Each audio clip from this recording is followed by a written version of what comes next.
Hi, നമ്മുടെ passion ഫ്രൂട്ടൊക്കെ ഒരുവിധം പഴുത്ത് വന്നിട്ടുണ്ട് കേട്ടോ. അപ്പോൾ കുറച്ച് നന്നായി പഴുത്തത് നോക്കി മാത്രം കുറച്ച് പൊട്ടിച്ചെടുത്തിട്ടുണ്ട്.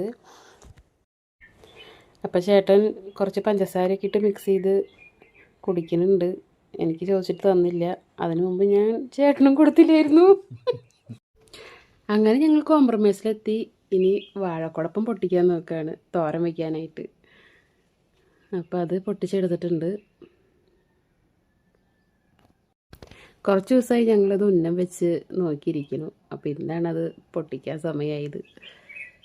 അപ്പോൾ അതൊക്കെ അതിൻ്റെ തോലൊക്കെ എടുത്ത് കളഞ്ഞ് ഞാൻ കയ്യിൽ ഗ്ലൗസ് ഇട്ടിട്ടാണ് അരിയണത്. എന്താണെന്ന് വെച്ചിട്ടുണ്ടെങ്കിൽ അത് വെറുതെ ഒന്ന് പിടിച്ചപ്പോൾ തന്നെ കയ്യിൽ നല്ല കറയായി. അപ്പോൾ അതൊക്കെ അരിഞ്ഞെടുത്ത് വെള്ളത്തിലിട്ട് കുറച്ച് ഉപ്പിട്ടിട്ട് അതിൻ്റെ കറ കളയാനായിട്ട് വെക്കുന്നുണ്ട്. അത് കഴിഞ്ഞ് നന്നായിട്ടൊന്ന് കൈകൊണ്ട് തിരുമ്മി എടുത്തിട്ടുണ്ട്. ഇപ്പോൾ ഒരുവിധം കറിയൊക്കെ പോയി വന്നിട്ടുണ്ട്. അപ്പോൾ നന്നായിട്ടൊന്ന് അത് പിഴിഞ്ഞെടുക്കാം. അപ്പോൾ അതിൻ്റെ കറിയൊക്കെ കളഞ്ഞ് നന്നായിട്ട് ക്ലീൻ ചെയ്തെടുത്തിട്ടുണ്ട് കേട്ടോ. ഇനി നമുക്ക് തേങ്ങ ചെറിയതിലേക്ക് ചെറിയുള്ളിയും വെളുത്തുള്ളിയും പച്ചമുളകും കറിവേപ്പിലയും കൂടി ഒന്ന് ക്രഷ് ചെയ്തെടുക്കാം. ഇനി ചീനച്ചട്ടി അടുപ്പത്ത് വെച്ച് കൊടുക്കാം. എണ്ണ ഒഴിച്ച് കൊടുത്ത് എണ്ണ ചൂടായി വരുമ്പോൾ കടുക് ഇട്ട് കൊടുക്കാം. ഇനി അതിലേക്ക് വറ്റൽമുളകും കറിവേപ്പിലും ഇട്ട് കൊടുക്കുന്നുണ്ട്.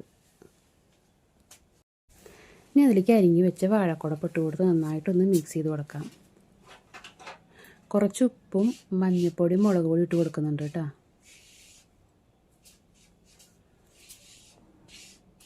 ഇനി നന്നായിട്ടൊന്ന് ഇളക്കി കൊടുക്കാം. അതിന് ശേഷം അരപ്പ് നമുക്ക് ചേർത്ത് കൊടുക്കാം. ഇനി ഇത് മൂടി വെച്ച് ഒരു 5 മിനിറ്റ് വരെ വേവിച്ചെടുക്കാം. അപ്പോൾ നമ്മുടെ വാഴക്കുടപ്പ റെഡി ആയിട്ടുണ്ട്. അപ്പോൾ ഇഷ്ടപ്പെട്ടാൽ സപ്പോർട്ട് ചെയ്യുക.